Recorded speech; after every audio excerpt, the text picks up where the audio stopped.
Esto es Radio Encerrada.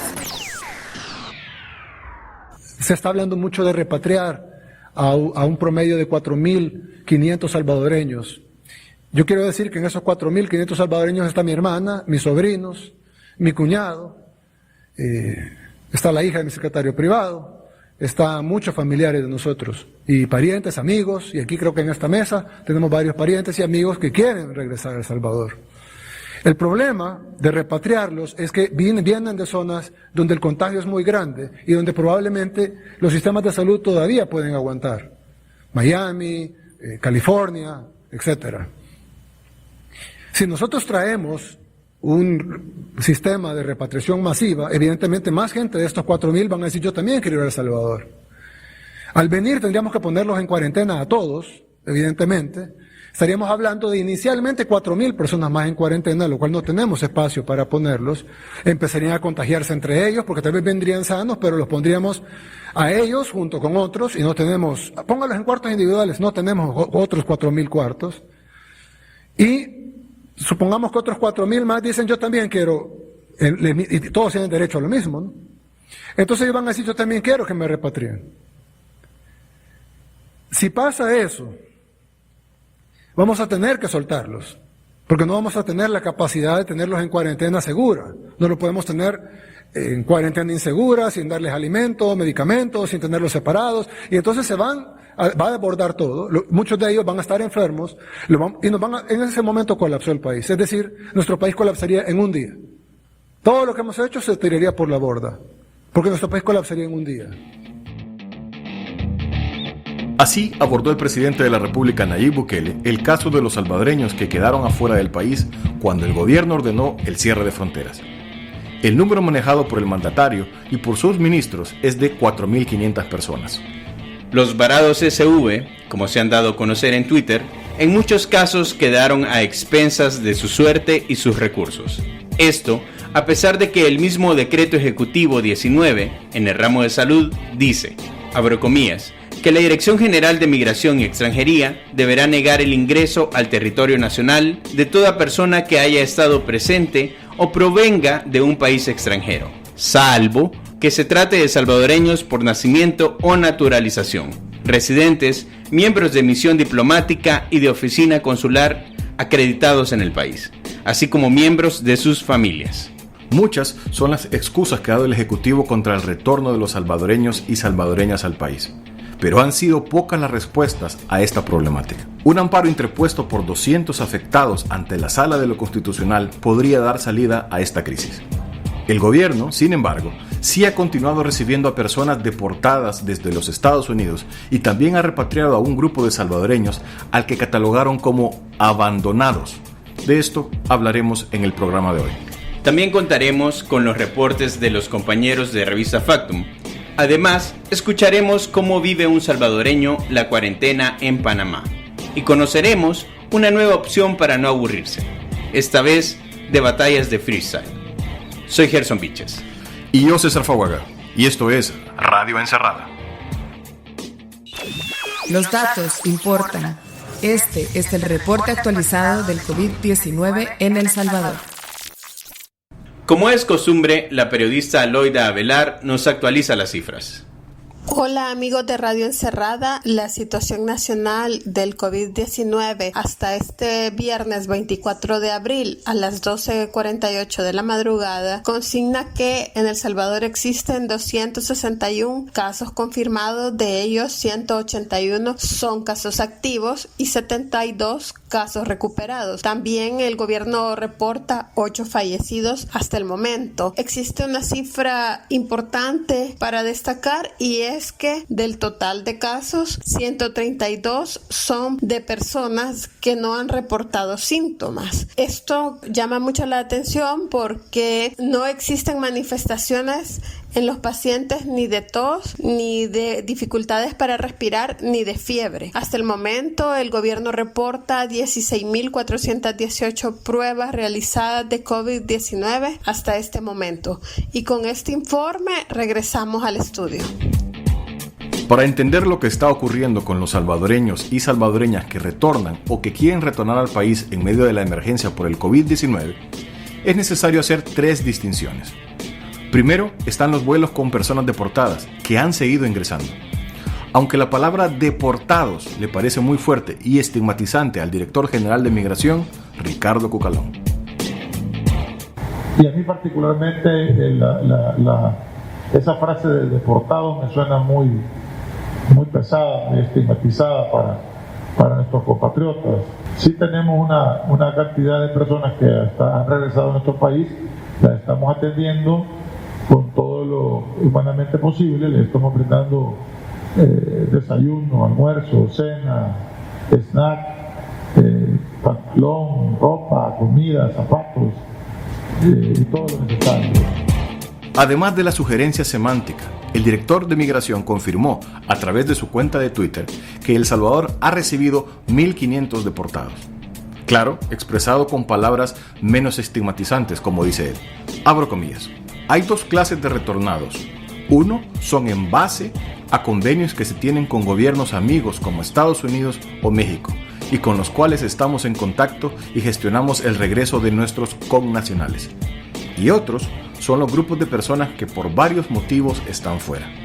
De los primeros, hemos retornado un aproximado de 1.500 personas y seguimos. De los segundos, el Ministerio de Relaciones Exteriores y otras dependencias están elaborando un plan para lograrlo. Cierro comillas.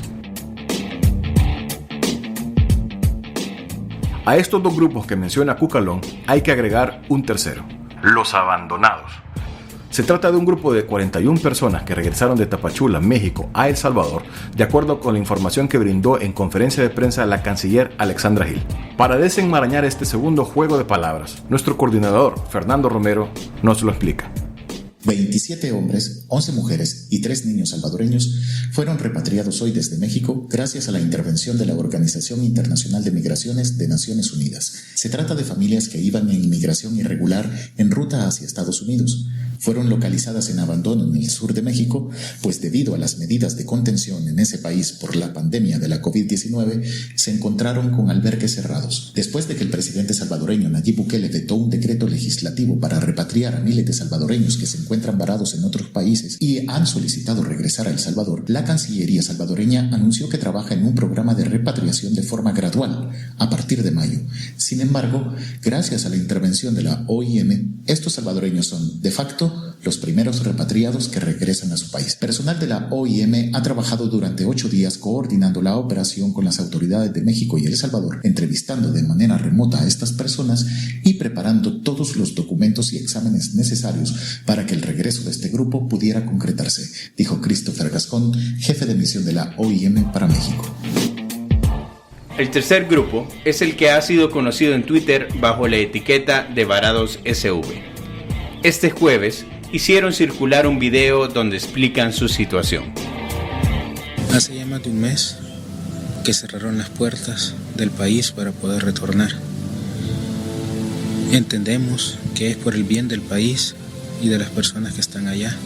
Hemos comprendido que por proteger El Salvador no podíamos volver todavía. ¿Cómo se sentirían ustedes si estuvieran 45 días lejos de sus hijos? O 20 o 30 días sin dinero. 50 días con sus hijos solos. Son 4.500 salvadoreños varados por el mundo, lo que equivale a 4.500 familias que no saben cuándo vamos a regresar ni cómo lo haremos. Gobierno, por favor, ¿cuál es el plan que tienen para ello? Recibir deportados no es lo mismo que repatriarnos a nosotros. Mejor digan cuál es el plan. Mejor díganos cuál es el plan. Ya salieron más de 3.500 personas de los albergues. ¿Y ahora cuál es el plan? Las aerolíneas están a la orden de los gobiernos. Quiero iniciar la cuarentena. Estamos sanos para llegar a nuestra cuarentena. ¿Cuál es el plan? La postura del gobierno frente a este grupo ha sido voluble y a veces contradictoria. Inició con el presidente informando que no podían retornar y terminó, de momento, con una conferencia de prensa donde las autoridades aseguraron que nunca se prohibió la entrada de estos. Es decir, que el gobierno sí prohibió la entrada de compatriotas y ahora intentan enmendar su error. De acuerdo al abogado salvadoreño Manuel Carranza, quien también es uno de los afectados por el cierre de fronteras, el cambio de postura no es casual, sino el resultado del amparo interpuesto. Bueno, mi nombre es Manuel Carranza, yo salí de El Salvador por motivos de trabajo el 11 de marzo con destino a Panamá y era viaje del día. Yo me fui en el vuelo de Copa que sale de El Salvador a las 7 de la mañana el 11 de marzo y regresaba en el mismo vuelo que regresa a Panamá a El Salvador a las 9 de la noche. Ese día a las 4 de la tarde 4 o 5 de la tarde fue cuando el presidente dio la conferencia de prensa y dijo de que todas las personas que regresaran a El Salvador iban a ir a centros de contención, a cuarentenas. Consulté con varios amigos, funcionarios públicos del gobierno, y me recomendaron que lo más sano era no regresar porque todo había sido de repente, que no tenían una buena coordinación. Es razón por la cual el vuelo de Copa se suspendió ese día y viajó hasta el siguiente día. Yo decidí viajar hacia Ecuador porque en Ecuador era uno de los únicos países que estaba más tranquilo en ese momento y que el aeropuerto todavía no estaba cerrado y existía posibilidad de movilizarme. Estuve en Ecuador, traté de viajar luego para Guatemala, no fue posible porque el día 13 se cerró la frontera de Guatemala. Traté de viajar el 14 para Honduras y tampoco fue posible porque se cerró el acceso para los salvadoreños en Honduras en reciprocidad por la acción tomada por el presidente de El Salvador. Estuve en Ecuador, me comuniqué con el consulado, les hice saber la situación. De parte de ellos no tuve ningún tipo de ayuda ni nada al respecto. Empezamos a ver cómo avanzaba el tema, cuáles eran las propuestas del gobierno. Y al ver que los días pasaban y que no sucedía nada, tuve la iniciativa de proponer que hiciéramos un amparo colectivo. Empezamos a trabajar en el amparo. Al final se interpuso el amparo. Fuimos un poco más de 200 personas las que aparecemos en el amparo. Habían muchas más personas en la lista, pero por temas de tiempo solo se presentó con 200 personas y se interpuso el amparo. Yo me quedé en Ecuador y estuve tratando de Ecuador de coordinar distintas propuestas. Le hicimos saber a Cancillería y a los consulados que nosotros habíamos coordinado alquilar avión. Nosotros hicimos la propuesta que nosotros pagamos las pruebas de COVID. Nosotros pagábamos el hospedaje en El Salvador y todo estaba coordinado, todo se había conseguido. Conseguimos personas que estuvieran dispuestas a donar, pero no tuvimos ningún tipo de respuesta ni del consulado ni de parte de Cancillería. De hecho, en mis redes yo publiqué varios screenshots de que el consulado no me dio ningún tipo de respuestas. Logré viajar para México este viernes recién pasado porque había un vuelo humanitario que coordinó la Embajada de México. Entonces me moví de Ecuador hacia México con la intención de poder tener más probabilidades reales de regresar a El Salvador, ya que aquí en México hay más de 73 salvadoreños y dentro de las estadísticas que nosotros hemos levantado existen más de 50 personas dispuestas a poder pagar un vuelo o alquilar un avión privado, el cual ya hemos hablado, ya tenemos contactos y estamos dispuestos a pagarlo. Entonces mi probabilidad de regresar a El Salvador aumentaba. A mí el consulado de México no me ha contestado, no me ha dicho nada. Yo informé de mi viaje, informé al consulado de Ecuador, al consulado de México y a Cancillería. De Cancillería sí me contestaron,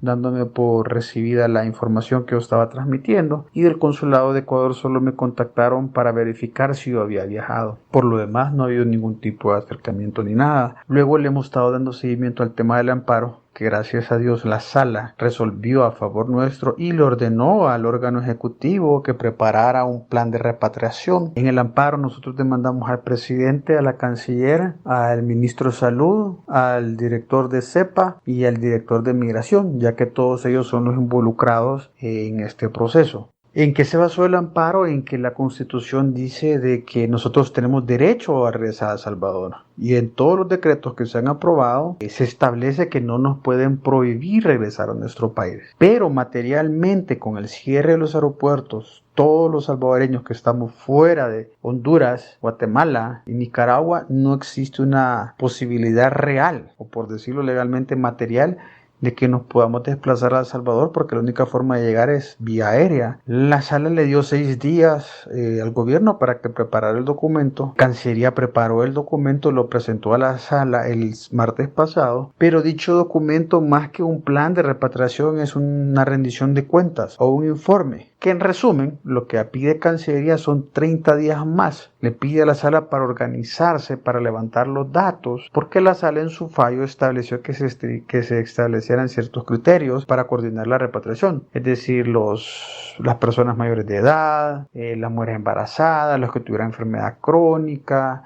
los que fueran padres o madres que sus hijos menores de edad estuvieran en el país y que económicamente dependieran de ellos y ciertas cosas más.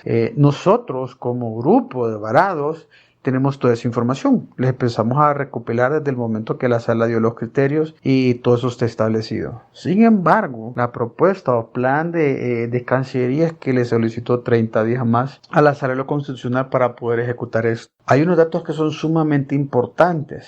Y es que Cancillería habla de 4.500 varados, pero en la vida real, tanto Cancillería y nosotros y muchos de los varados sabemos que física o materialmente eso no es posible, porque hay unos que están en Australia, hay unos que están en Francia, hay unos que están en Alemania, hay otros que se encuentran en la India. Entonces sabemos de que hay muchas personas de que aunque se quieran no pueden regresar. Hay otros que están en Argentina solo hay 3 personas.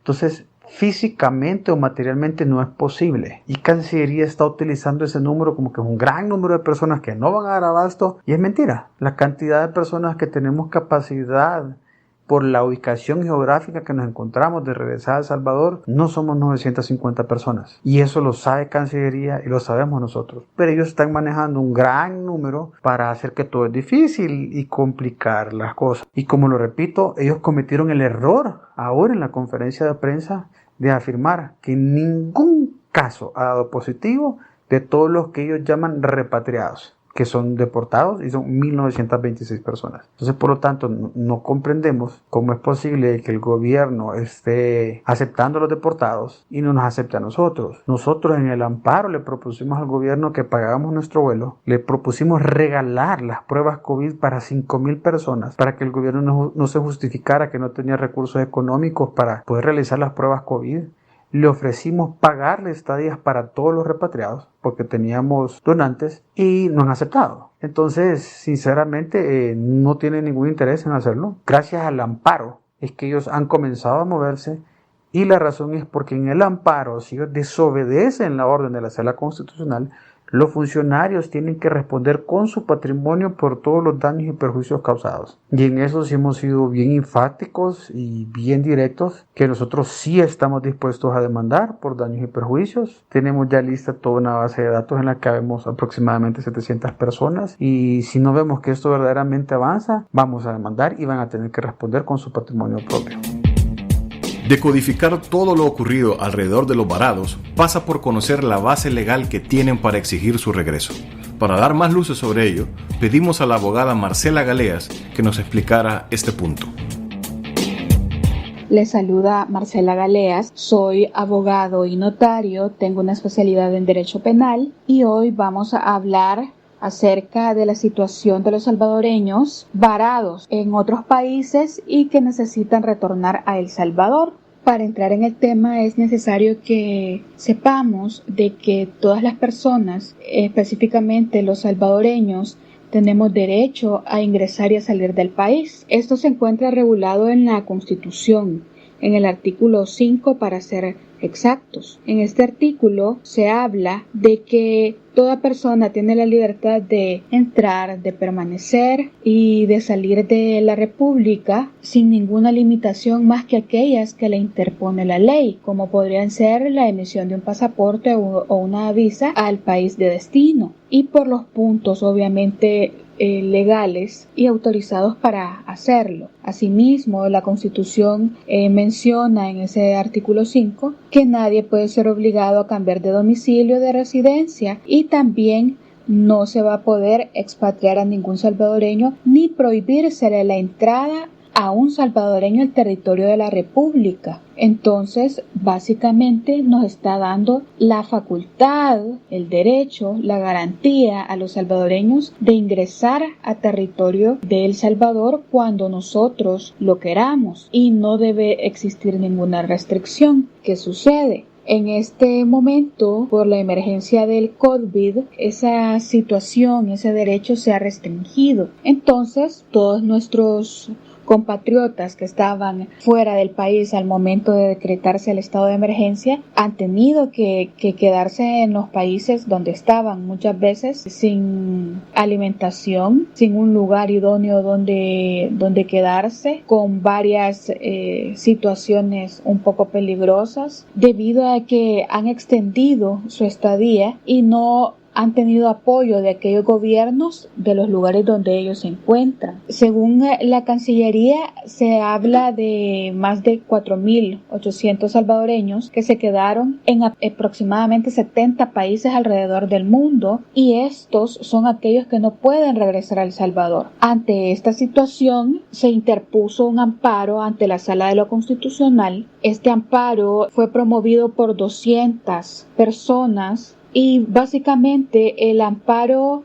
se establecía debido a que es ilegítimo el que no se les permita a estas personas que están fuera del país el retorno al mismo. Están limitando ilegítimamente el ejercicio del derecho a la libertad de ingresar o salir del territorio, el cual está en el artículo 5, el que recién les mencioné. Esta situación está saliéndose realmente de las manos. Estamos en una situación totalmente desorganizada e inhumana, y estamos sometiendo a estos compatriotas a condiciones realmente deplorables. Ante esto, la Sala, que ha tenido un papel bastante activo en esta emergencia, básicamente dictó una resolución en la cual estaba requiriendo al gobierno de El Salvador que se implementara un protocolo y que le permitieran el ingreso al territorio nacional a estos compatriotas. ¿Qué sucede? Esta resolución fue dada aproximadamente hace 2 semanas y todavía no se ha establecido un protocolo claro e idóneo para esta situación de nuestros hermanos salvadoreños. La Sala de lo Constitucional ha tenido varias resoluciones, tanto entre recursos de habeas corpus o procesos de habeas corpus, así como amparos. Todos estos obviamente encaminados a que se proteja el derecho de aquellos salvadoreños, no únicamente en cuanto a al retorno al país, sino que también en cuanto a la tutela de sus otros derechos, derecho a la salud, derecho a la libre circulación, etcétera, a no recibir tratos inhumanos, entre otros. La situación con estas personas que están fuera del país debe ser tratada de manera inmediata. ¿Que a quién le compete? Pues la competencia directa es al Ministerio de Relaciones Exteriores, es a la Canciller de la República, porque ella es la encargada del Ministerio de Migración y Extranjería, ¿no? Entonces, ella es la llamada a realizar este tipo de diligencias diplomáticas para que se les facilite el retorno a nuestros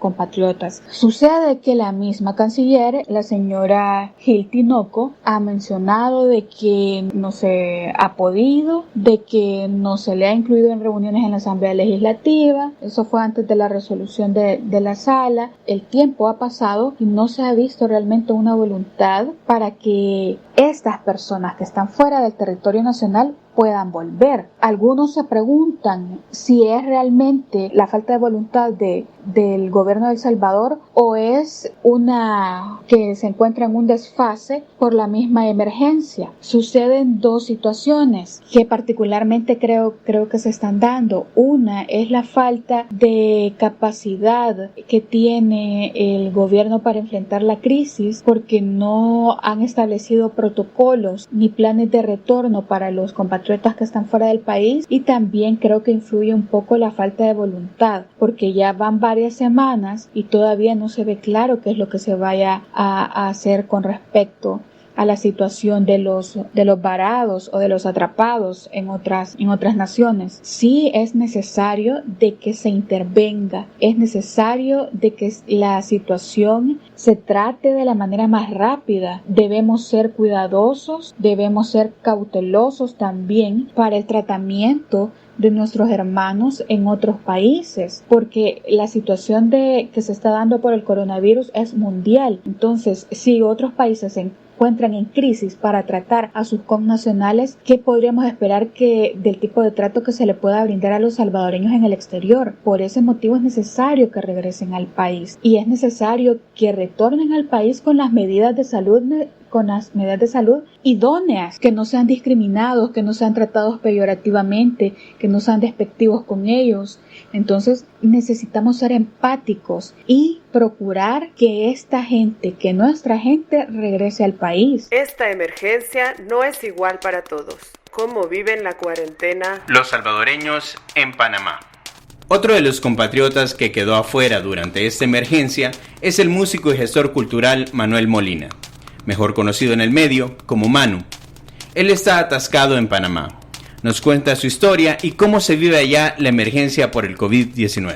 Hola Gerson, ¿qué tal? Un gusto saludarte desde tierras panameñas, país donde me agarró este relajo del coronavirus. Mi nombre es Manuel Molina, soy músico, gestor cultural y también me desarrollo como productor artístico. Nada, aquí estoy para comentarte más o menos mi experiencia del ambiente que se está viviendo aquí. Me vine primero inicialmente en calidad de acompañamiento hacia unas amistades que se venían a establecer aquí a Panamá, y te podrás imaginar, pues ya venían a establecerse del todo con todas sus tiliches. Entonces veníamos en carro propio. Uno de mis acompañantes es Oscar Alfaro, que fue mi compañero en Barú, y también él que se desarrolla aparte como escultor. Aprovechando el viaje, también nosotros también teníamos ya programado una serie de encuentros y de reuniones inicialmente con artistas locales que muy amablemente se ofrecieron para mostrarnos la escena local. El día siguiente a nuestra llegada a Panamá, nosotros ya teníamos planificado ir al Macrofest, que es un festival de artistas locales aquí en Panamá, y pues eso nos iba a dar también como un panorama más amplio de lo que está pasando aquí, ¿verdad? Entonces, primero eso, establecer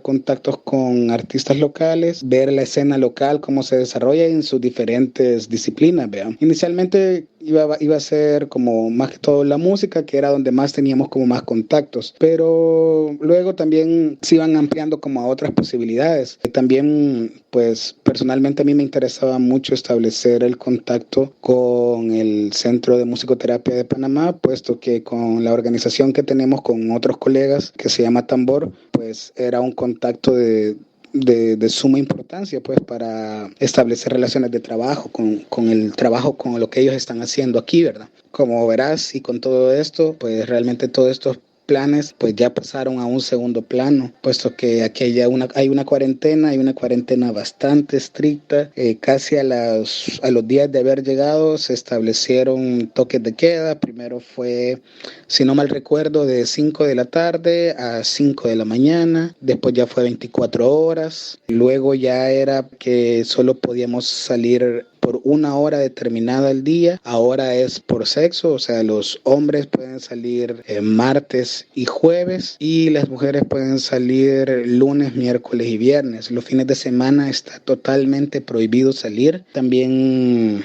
hay ley seca, o sea, la ley seca fue desde el primer día casi. Ahora también están todavía más socados en el hecho de que ahora solo según la terminación de tu cédula o de tu pasaporte, en nuestro caso, podés salir o martes o jueves en el caso de nosotros hombres. Por decirte algo, los pares salen martes y los impares salen jueves. Entonces así está la situación con respecto a las restricciones de movilidad. Y bueno, estamos aquí en Chorrera, que es una ciudad que está como a 20 minutos de Ciudad de Panamá. Y ya pues nada, nos ha tocado nada más que acatar todas las medidas. No podemos salir, todos los negocios están cerrados, solo los súperes y alguno que otro comercio de necesidades básicas son los que están operando hasta la fecha. Nosotros a los días de haber venido hicimos contacto con la embajada para informarles que estábamos aquí, que estábamos haciendo, y que también pues que nos mantuvieran informados a la hora de iniciar el proceso de retorno. No me puedo quejar, no nos podemos quejar, nos han tratado muy bien, han estado muy pendientes de nuestro caso. Cada ciertos días me escribe la embajadora, me pregunta cómo estamos, y pues nos ha ayudado en lo que ella ha podido. La verdad que sí, estamos muy agradecidos con ella. Y lo último que ella me comentó fue que hace como unos 3 días me comentó que ya habían iniciado la segunda fase del proceso de asistencia para el retorno de salvadoreños en el extranjero. Todavía ella no tiene la fecha concreta, pero pero ya es un avance el hecho de que haya iniciado este proceso. Entiendo yo que van a priorizar, ¿vea? Entonces, hasta ahí sé de este proceso. Estamos esperando instrucciones de parte de ellos, particularmente porque nosotros regresamos por tierra, entonces eso nos implica pasar la frontera de salida de Panamá, luego Costa Rica, entrada y salida, lo mismo Nicaragua, Honduras, hasta llegar a El Salvador. Entonces, sí queremos ver la posibilidad de como llevar todo el respaldo posible,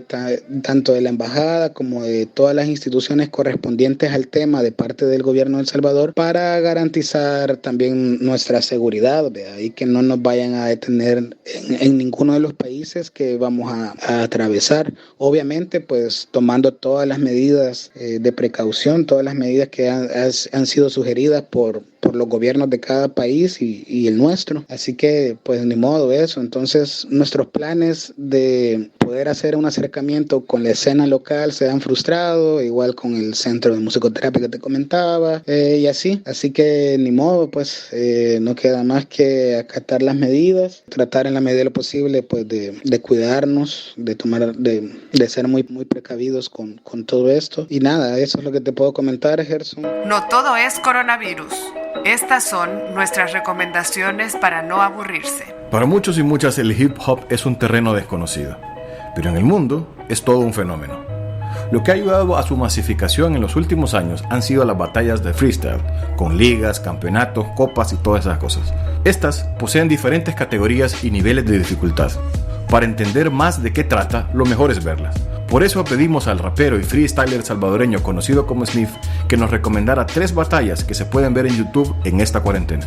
Hey yo gente, ¿cómo están? Los saluda Sniff y ahora les traigo recomendaciones de buen freestyle para que puedan disfrutarlo. La primera recomendación es la batalla de Chuty vs Bennett en una de las jornadas de la temporada 2019 de FMS España. Esta es una de las ligas más interesantes por el formato en el que se desarrolla, con diferentes rounds, con diferentes temáticas, con diferentes palabras, con diferentes modalidades y diferentes grados de dificultad. Entonces esto lo vuelve más complejo para los raperos, y este par de raperos como son Chuty y Bennett tienen la capacidad de desarrollar cada una de estas modalidades de una manera magistral, intentando llevar el verso que ellos construyen al siguiente paso, tratando de no darte lo más básico, lo que vos estás prediciendo en tu mente que vas a escuchar. Ellos intentan abordarlo desde otra perspectiva, dar otro punto de vista, y por eso considero que esta es una batalla interesante. La segunda batalla, también un par de españoles, pero esta vez es BDM 2016, batalla de exhibición en Barcelona entre Khan y Sasco. Lo importante de esta batalla para mí es que Khan, desde el primer momento, él se caracteriza por ser un rapero que desde que entra en el primer patrón, la primera barra es un ataque, la segunda, la tercera, la cuarta, y puede hacer un minuto completo atacándote cada round, que es 4x4, sus 4 barras, ataca, y tiene una manera muy compleja de construir sus versos, una manera muy compleja de ir metiendo métricas, técnicas, skill, estructuras. Entonces para mí es uno de los raperos más completos, y cuando hace estos arranques y cambia su flow, cambia sus métricas y hace doble tempo, también es bastante consistente, y por eso la considero interesante. Y la última, que es una de mis batallas favoritas y donde están 2 de mis raperos favoritos también, de mi top 5 de raperos, es entre Asesino y el señor Teorema en el 2016, la final mundial del BDM. Lo importante de esta batalla es que ya había un antecedente, ya había sido protagonizada en otra ocasión, también en una final, también en este mismo torneo BDM, y en la vez anterior se consagró campeón Asesino. En esta vez gana Teorema, y es interesante ver cómo uno de los raperos del top 10, uno de los más agresivos, pudo ser vencido por un chavito que le dio pelea durante mucho tiempo y que esperó su oportunidad para poder tener esta revancha. Y pues tenemos los mejores punchlines en la fase 4x4 utilizando los objetos. Es una obra de arte completa esta batalla, y lo bonito del freestyle y lo que quiero destacar de esta batalla en específico, que un punchline para mí, desde mi perspectiva como rapero y que a veces he sido jurado y que también he competido, para mí un punchline fue el que determinó y cambió totalmente esta batalla, y fue algo increíble. La energía, la capacidad de respuesta, todo lo que esta batalla envuelve es muy interesante, así que se los dejo para que lo chequeen y que se metan a este mundo del freestyle. Esperamos que en los próximos días exista un plan de repatriación público para los que quieran retornar. También esperamos que la información oficial sobre este tema sea más completa y con menos eufemismos. Esto es todo por hoy. Y por favor, lávense las manos. Radio Encerrada es un podcast de revista Factum.